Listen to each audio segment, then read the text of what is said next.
Agora, o que é que acontece? Soberania é o poder de você tomar decisões. Agora, qual é a diferença da soberania para a autonomia? Porque na soberania, essa sua independência, ela é absoluta, ou seja, você não precisa prestar contas com ninguém. Quem tem o poder soberano, ele é o poder maior dentro de um Estado, então ele não precisa prestar contas a ninguém. Então você teria toda a liberdade. Quem detém a soberania.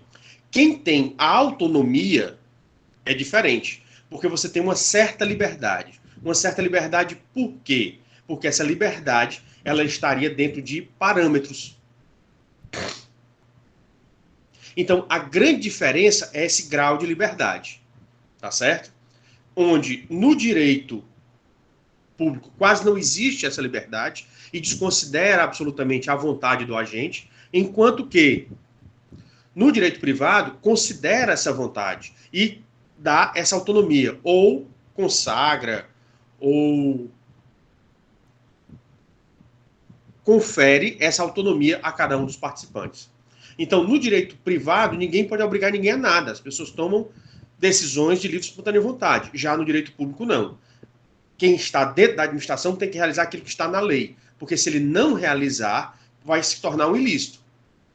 E, por ter um ilícito administrativo, que seria uma infração administrativa, ele pode responder com responsabilidade civil, responsabilidade penal, responsabilidade administrativa ou até mesmo uma responsabilidade política, dependendo das circunstâncias e da legislação que regulamenta aquele determinado assunto. Conseguiram entender isso daqui?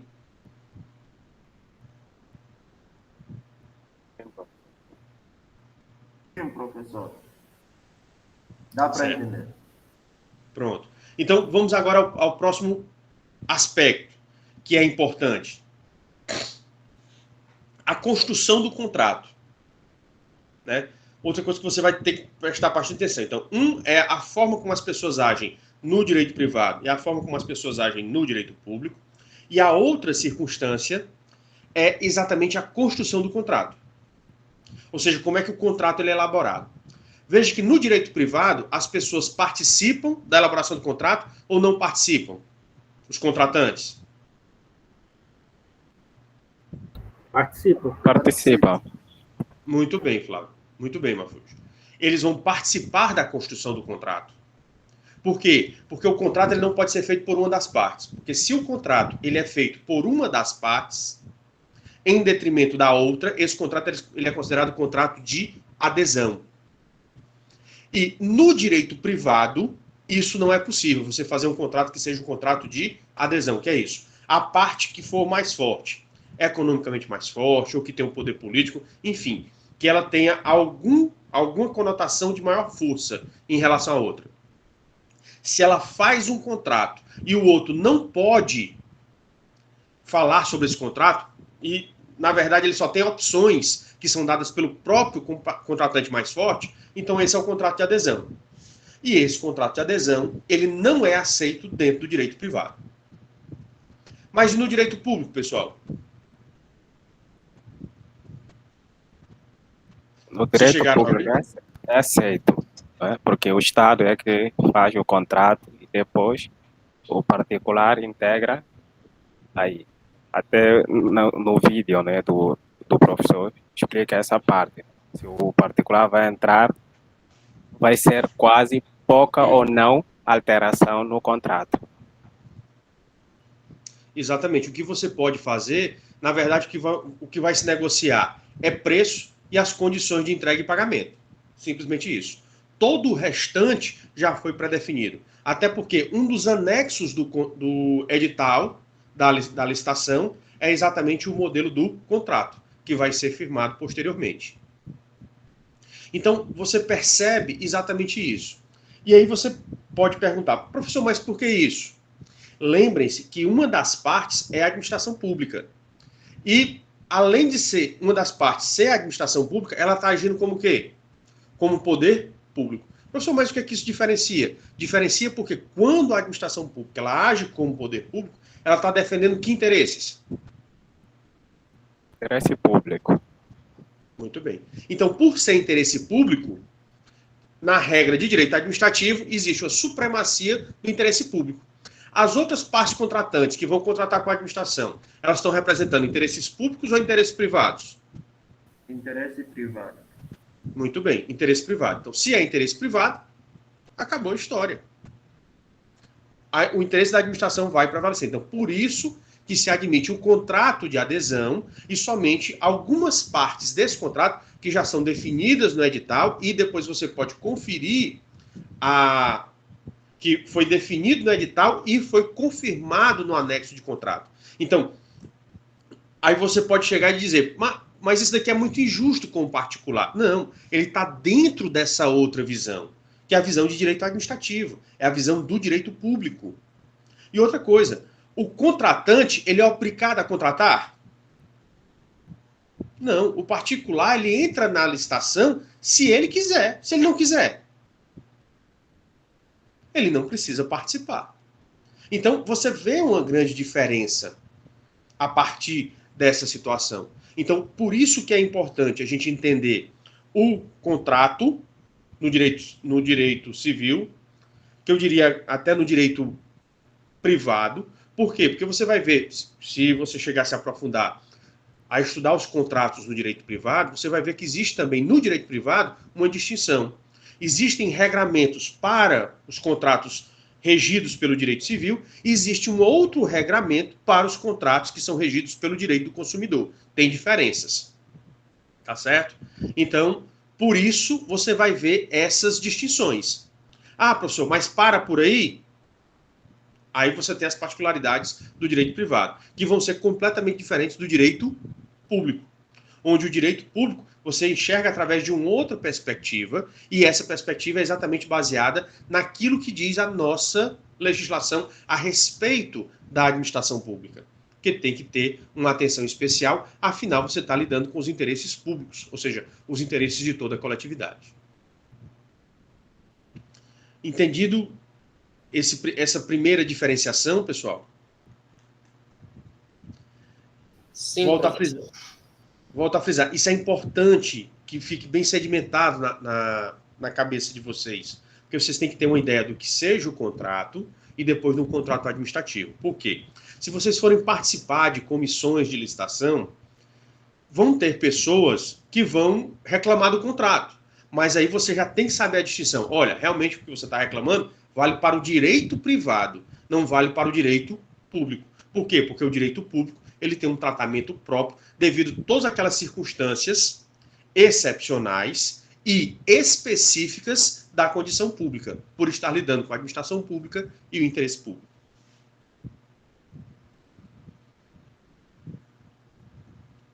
Então, esse primeiro momento, alguém tem alguma dúvida da distinção entre os contratos do direito privado e os contratos administrativos? Professor. Pois não, pode perguntar. Sim, eu bem assim não tenho dúvida a respeito dos contratos do direito público e direito privado, mas eu queria que o professor explicasse um pouco se há diferença entre licitação e contrato, nesse caso, ou se são a mesma coisa. Pronto. Foi muito boa a sua pergunta, Mafujo. A distinção entre a licitação e o contrato. Ótimo. Por quê? Veja que a antiga lei era a 8666/93, com aquelas outras legislações posteriores, e a lei, já a partir da lei 8666/93, ela estabelece licitações e contratos. Por quê? A licitação é simplesmente o procedimento de escolha, certo? A licitação é pura e simplesmente um procedimento que foi concebido pelo legislador brasileiro, que ele vai regular a escolha do licitante mais vantajoso ou da oferta mais vantajosa para a administração pública. Então, ela é o procedimento de escolha, como é que você vai fazer a escolha. E aí você pode perguntar, professor, por que eu preciso disso? A primeira coisa que eu vou argumentar com vocês é, meus caros, vocês estão no Brasil. E o Brasil, ele tem uma formação cultural que, por vezes, é boa, mas por vezes também é ruim, que é o famoso jeitinho brasileiro. Então, o que é que acontece? Dentro desse jeitinho brasileiro, eu tanto posso fazer coisas boas no jeitinho brasileiro, que eu posso achar soluções criativas para a realização das minhas atividades, como também eu posso deturpar determinadas situações. Então, exatamente para impedir que se deturpe a escolha desses candidatos, das ofertas mais vantajosas para o Estado, é que tudo tem que estar formalizado, publicizado e garantir uma igualdade de condições aos concorrentes. Agora, o que é que vai variar? São as ofertas que vão ser apresentadas. E isso é natural, porque o poder público ele tem que ter a opção de escolher a oferta mais vantajosa para ele, dentro dos critérios que foram estabelecidos no edital da licitação. Então, por isso que a licitação é um procedimento de escolha. Uma vez que é escolhido, e aí nós vimos lá que você vai até o momento da homologação do resultado, né?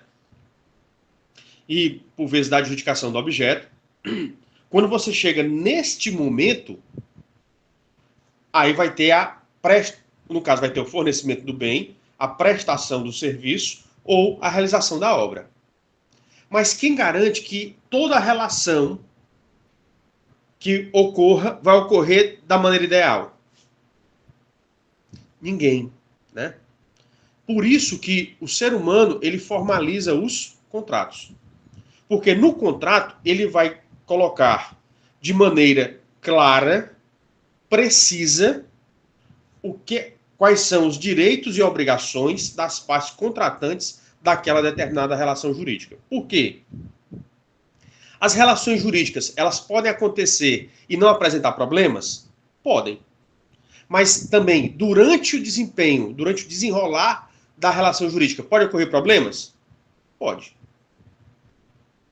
Então, exatamente, já prevendo e querendo já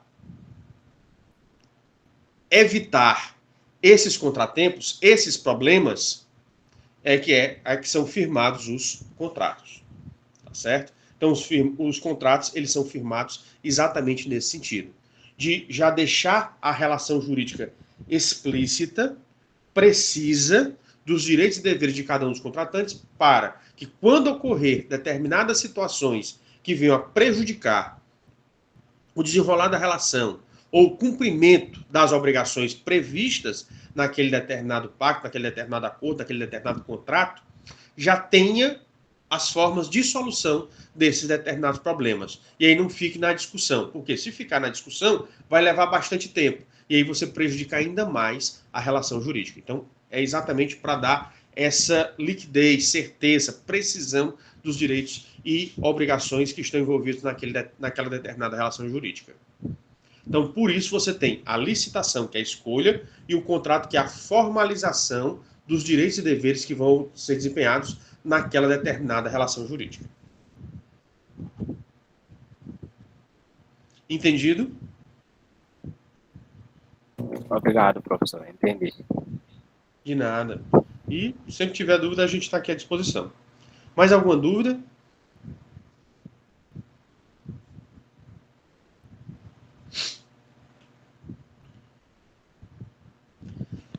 Além disso, então, eu pedi para vocês terem atenção à distinção entre os contratos no direito privado e os contratos administrativos.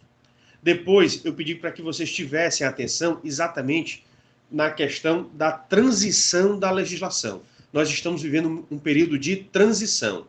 Nós vamos deixar o regramento ou a organização da Lei 8666, de 1993, e vamos passar para um novo regramento, que é exatamente da 14.133, que foi agora de abril desse ano. Lembrando, tem uma norma que ela estabelece duas vigências, né? Em relação aos crimes e os procedimentos para a averiguação desses crimes, já foi revogada a lei anterior e está vigorando a lei atual. Mas em relação às demais determinações, ainda vigora a passada. E só depois de 2 anos, ou seja, em 2023, em 1º de abril de 2023, é que vai passar a vigorar essa nova lei, nessa parte, nesses temas. Então, exatamente por isso que é interessante que você saiba, você ainda tem que ter o conhecimento da legislação anterior, mas você já tem que começar a compreender também a legislação próxima. Por quê? Se você verificar aí, nós já estamos aí, atravessamos a metade de novembro, então nós já estamos rumando aí para 8 meses, né? Então, se nós já estamos em 8 meses, já passou um bom tempo. Daqui a pouco, é um ano, já estamos na contagem regressiva para a aplicação da nova lei. Para aqueles que trabalham na área, realmente é importante que vocês tenham um conhecimento aprofundado e especializado sobre a lei atual. Mas quem não trabalha tanto na área, o ideal é que já vá arrumando para a lei nova. Porque daqui que vocês se formem, vocês já estarão utilizando a lei nova. Então, por isso que você vai ter essa diferenciação. E o que acontece? É importante que você saiba quais são as inovações dessa lei 14.133. Por quê? Porque vários problemas, vários obstáculos que nós tínhamos anteriormente, porque realmente a atualização, a norma já estava ficando defasada, ela já precisava de uma reforma, de atualização, então veio a lei nova. Por quê? Porque tinham vários pontos a serem superados. Tá certo? E aqui eu pediria destaque para vocês em algumas situações. Vocês, dentro daqui do curso, vocês sabem fazer essa avaliação de riscos, de contratos, de situações, de circunstâncias? Professor, eu não sei, porque nunca tive contato com isso. Não foi passado isso, não? Não. Pelo menos eu não me lembro. Pronto. Hoje em dia, um bom profissional ele tem que fazer a chamada avaliação de cenários. Certo? E nessa avaliação de cenários, você tem que ver exatamente as condições onde a atividade que você vai desempenhar, ela está inserida, para que você saiba se aquela atividade realmente ela tem mais chance de ter êxito ou tem mais dificuldades. Então, isso é muito comum hoje em dia em várias atividades. Você vê isso daí para o economista, que vai atuar nas questões, principalmente do mercado financeiro. Você vê hoje em dia sendo aplicado em várias outras atividades, por exemplo, no agronegócio, onde você tem que fazer as análises, se vai ser período de seca, de chuva, se você vai ter um longo período de estiagem, quais são as condições de clima, de terra. Hoje em dia você também tem que fazer avaliações econômicas, então existem vários cenários. E no Brasil a gente também avalia muito cenário político, né? Por quê? Porque infelizmente nós temos muita instabilidade política. Então você tem que avaliar cada um dos cenários e os possíveis riscos para os cenários. Só para que vocês tenham noção. Como a minha área é o direito, e assim, eu também sou advogado, grandes empresas hoje, elas já fazem um planejamento. Agora vocês já devem ter uma cadeira, ou já devem saber que dentro da administração, da ciência, da administração tem uma coisa chamada de administração estratégica, não tem? Vocês já viram isso? Ou já leram sobre o assunto da administração estratégica? Estamos tendo essa disciplina. Pronto, ótimo. Na administração estratégica, também existe, por exemplo, os advogados que atuam em grandes empresas, ou advogam para grandes empresas, para grandes grupos. O que acontece? As grandes empresas, elas não gostam muito de ir para a justiça. Por quê? Porque indo para a justiça, geralmente, aquela determinada situação, ela vai passar muito tempo rolando na justiça. E para eles, por mais que ele perca dinheiro, mas o dinheiro está circulando, ele está gerando riqueza. Então, por isso que muitas empresas elas não gostam dessas situações. E aí, o que acontece? Quando ela tem que ir para a justiça, ela já pede o advogado. Esse determinado processo, ou que ela está pleiteando, ela é requerente, ou que ela é requerida, ou seja, ela é ré. Ela pergunta a possibilidade dos êxitos. A possibilidade é alta, média ou baixa. Porque se a possibilidade for alta, aí ela vem outra pergunta. Esse processo, ele vai durar 12 meses, 24 meses, 36 meses. Então ele pergunta mais ou menos um período. Ou se não tem. Por quê? Porque eles têm uma questão da administração estratégica, onde ele já avalia os riscos dessa situação e já faz uma coisa chamada de provisionamento daquele determinado valor.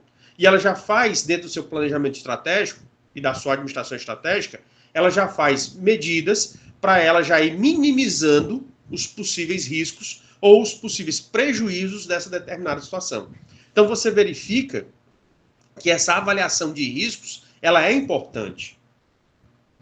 Mas as pessoas achavam que essa avaliação de riscos, ela começou a ser feita no direito privado. Ela não era feita no direito público, mas com o decorrer do tempo, os administradores, os gestores públicos e até mesmo os teóricos do direito público, eles reconheceram isso. É por isso que você tem essa mudança de atitude, onde a nova lei que vai regulamentar as licitações e os contratos administrativos, ela já faz essa necessidade da pessoa que está lidando com o contrato, ela também fazer essa avaliação dos riscos. Então, por isso que é extremamente importante. E aí que foi uma das grandes inovações inseridas dentro dessa nova legislação. Bem, fora essa, ainda existe outra que também é muito importante, que vocês entendam. Mas até aqui, alguém tem alguma dúvida? Tem algum pedido de algum esclarecimento?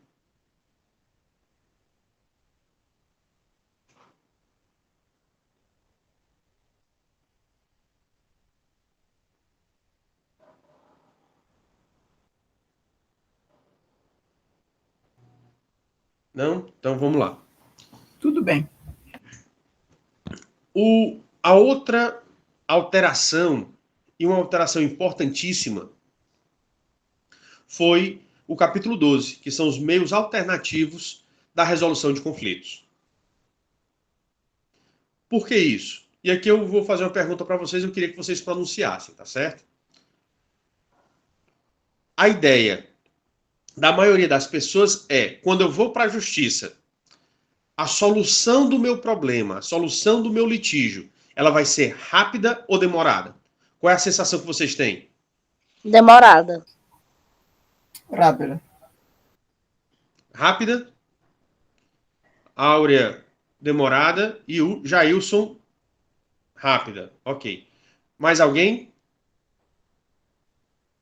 Eu acho que é demorado, professor. Patrícia, demorada, ok. Rauan colocou demorada.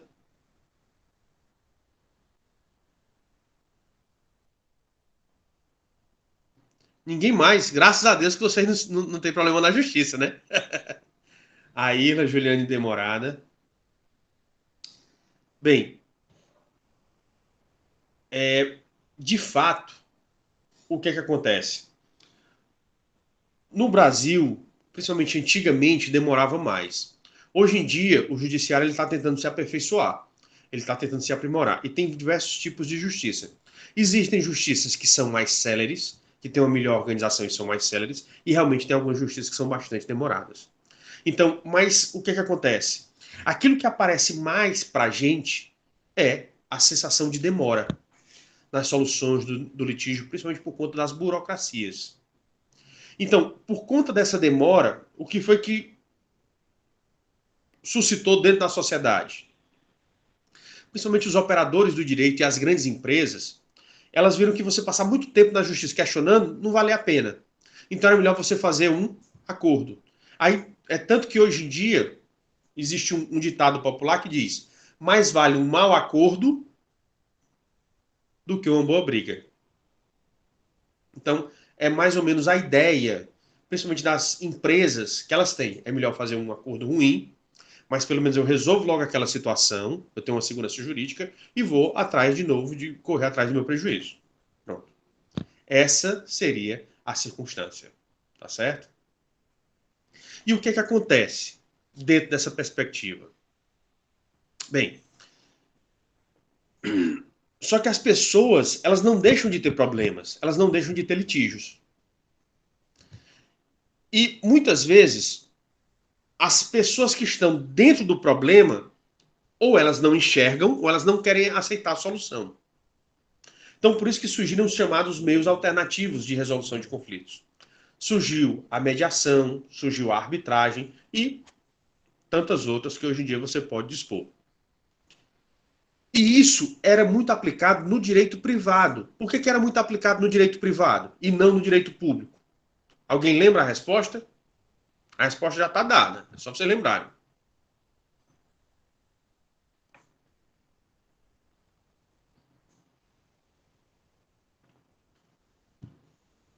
Ninguém se atreve?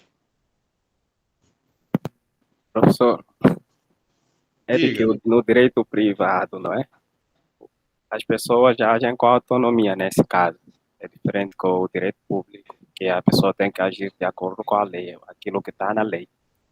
Exatamente. Então, no direito privado é lícito, né? Ou seja, você pode fazer tudo aquilo que não seja proibido na lei. Então, por isso que as primeiras opções surgem no direito privado e não no direito público. Porque o direito público está amarrado à legislação. E isso não é ruim. Por quê? Porque, infelizmente, na maioria dos estados, quando os governantes eles têm essa autonomia, eles utilizam a autonomia para fazer o bem ou para prejudicar a população? Utilizam para prejudicar. Então, por isso que você tem que continuar com a administração pública na legalidade, certo? Ou submetida ao princípio da estrita legalidade. Mas o que precisa é quando o direito privado tiver suas inovações e tiver inovações que valem a pena, que podem ser implementadas e também vão ajudar o direito público, é você mudar de maneira mais rápida o direito público e não esperar tanto tempo para essas mudanças. Então, antes da Lei 14.133, não podia. Ou você fazia através de um processo administrativo, mas aí dentro do processo administrativo a administração predomina, ou você fazia através do judiciário. Mas se fizesse através do judiciário, você iria até conseguir uma justiça, mas o problema é que ela demoraria muito. Então, dentro da licitação e dos contratos administrativos, ficava tudo emperrado. A nova lei, ela está dando essa possibilidade de você ter esses meios alternativos de solução de litígios. E aí você tem meios muito bons, porque você tem a mediação e a arbitragem. Qual é a diferença? Na mediação, essa pessoa o mediador, ele não interfere na demanda, ele não interfere no acordo, mas ele pode ajudar as partes a enxergar melhor. E até mesmo quando tem uma pessoa de fora, porque o que acontece? Uma coisa que eu vi muito, na mediação entre marido e mulher, o desfazimento de um casamento.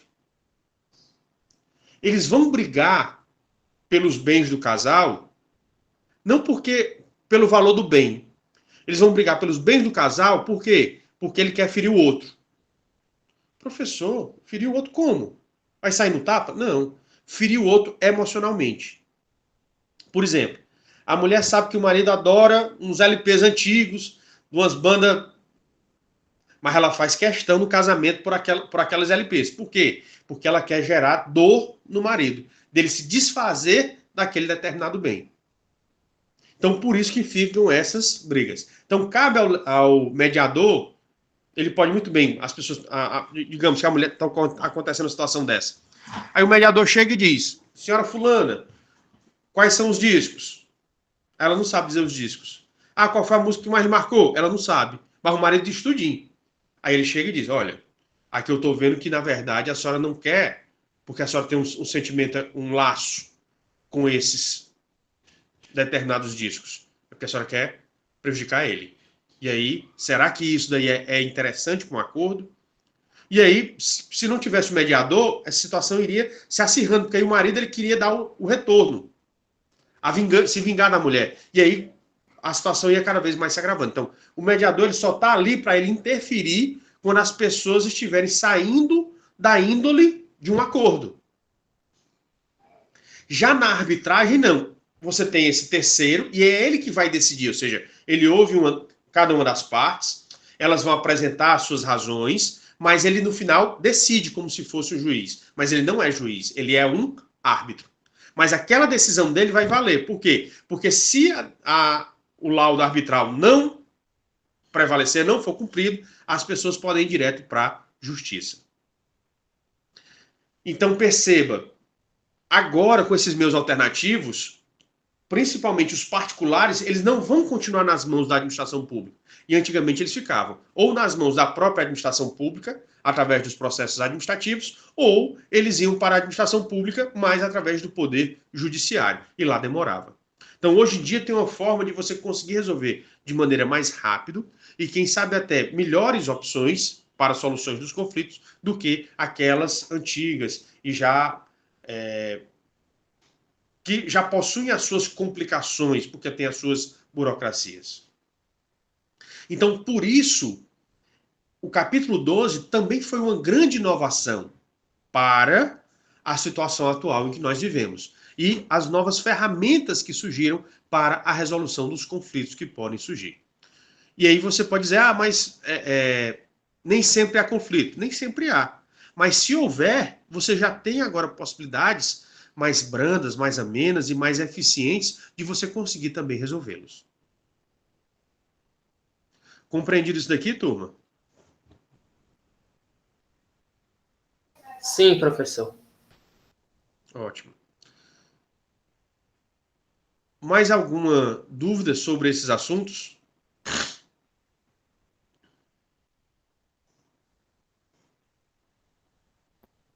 Não, professor, só para mencionar o que o senhor falou, realmente, que atendi uma pessoa, e ela disse que quando ela foi separada do esposo dela, ele fez questão de uma penteadeira para maquiagem, que tem aquelas luzes assim para maquiagem, coisa que ele não vai se maquiar, mas ele fez questão da penteadeira, porque ele disse que ele comprou, tarará. Então, eu acho realmente que não era pelo dinheiro, realmente era só a questão de machucar mesmo, ferir, né? Assim, e é uma coisa que eu falo muito para vocês. Nós, seres humanos, nós temos que evoluir. Mas em vez de pessoas quererem evoluir, querem descer, né? Ou seja, o que acontece? Nós somos animais racionais. Um dos trabalhos, e eu até acrescentaria, nós somos animais racionais e espirituais. Então, se você tende à racionalidade, se você tende à espiritualidade, você vai deixando mais esses sentimentos animalescos. Mas tem pessoas que caminham no sentido inverso, que querem dar mais vazão ao seu sentimento animalesco, a esse desejo animalesco que tem dentro de nós. Eu acho que o rumo certo é você ir atrás da razão, da espiritualidade. Mas tem pessoas que vão no caminho inverso. E, infelizmente, você percebe muito disso dentro das casas das pessoas. Ou seja, como a pessoa não evolui, mas ela se casa, ela adquire família, aí você tem os grandes problemas da sociedade são exatamente esses. É as pessoas não entenderem o papel delas enquanto seres humanos. Que eu acho que é uma obrigação de todos nós evoluir. Mas tem pessoas que não se apercebem disso e preferem tomar o sentido inverso do que seria o sentido natural das coisas. Tá certo? Mas vamos vivendo e aprendendo, né?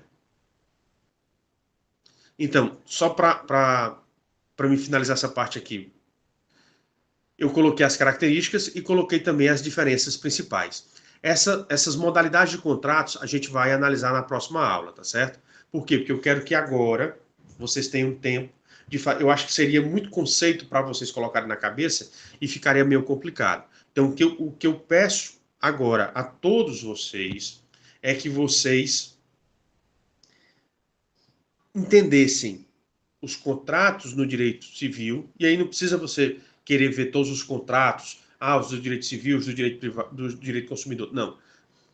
Pegue esse, que é a concepção do direito civil, que foi exatamente a concepção originária, ou seja, é onde foi originada essa concepção de contrato. E depois viesse para o contrato de direito administrativo e fizesse hoje em dia a diferenciação. Aqueles que já trabalham na área, é bom você entender as duas legislações. Aqueles que ainda não trabalham na área, já podem dar um maior enfoque para a 14.133. Você faz uma leitura da 8666/93, tenta entender, mas aí você vai deter e vai refletir mais sobre a nova legislação, que é exatamente da 14.133.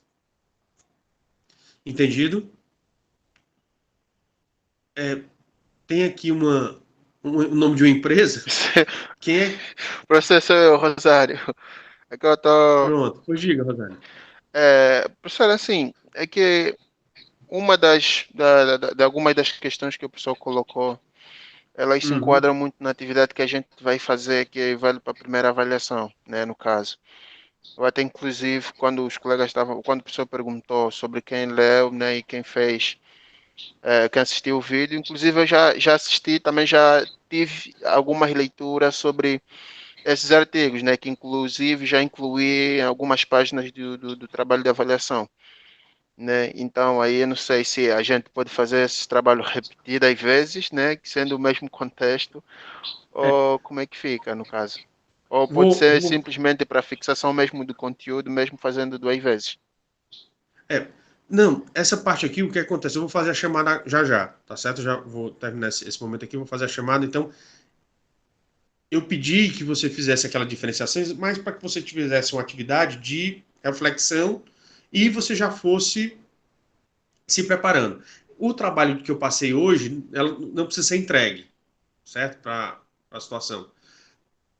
Somente para aquelas pessoas, e as pessoas que faltaram hoje, elas vão fazer a recuperação através daquelas atividades. Então, hoje foi mais uma sugestão de atividade para a gente tentar fazer uma melhor compreensão desse conteúdo, tá certo? Eu mudei um pouquinho a estratégia aí hoje da disciplina, tá certo? Então, os 2 questionamentos que eu coloquei para hoje, você não precisa entregar, tá bom?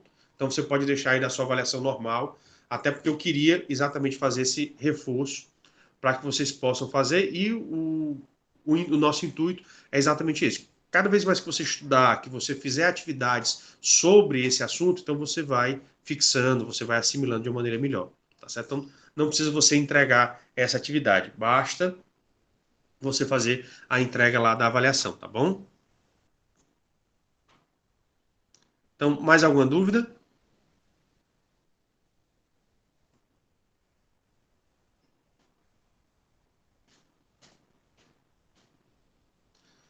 Não? Ok. Professor, Pois não, pode perguntar. desculpe, é que eu atrasei para ligar o microfone. Eu tenho uma dúvida relativamente a um artigo, né, do Código Civil,